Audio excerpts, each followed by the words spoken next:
అందరికీ advance congratulations.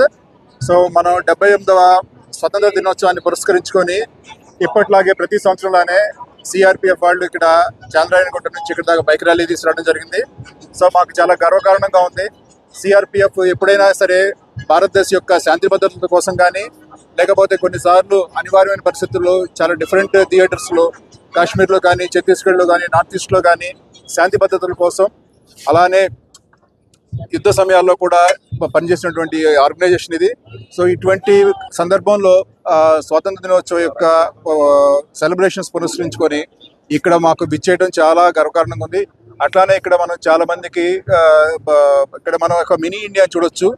Cultural diversity are integrity ఇక్కడ మనకి స్పష్టంగా కనిపిస్తుంది. చాలా సంతోషంగా ఉంది. అలానే ఈ unity and integrity and cultural diversity మన భారతదేశం యొక్క స్ట్రెంగ్త్ పునాది. సో అది ఇక్కడ మనం చార్మినార్ సాక్షిగా మనం ఇక్కడ చూడొచ్చు. సో అలానే బేసికల్లీ సిఆర్పిఎఫ్ అనేక విపత్తుకరమైన అంశాల్లో కూడా పనిచేస్తూ ఉంది. ఎన్డీఆర్ఎఫ్లో కానీ, లేకపోతే శాంతి భద్రతల అంశంలో కానీ, లేకపోతే నక్సల్ ఉద్యమము, అలానే నార్త్ ఈస్ట్ దాంట్లో కూడా చాలా బాగా చక్కగా పనిచేయడం జరిగింది.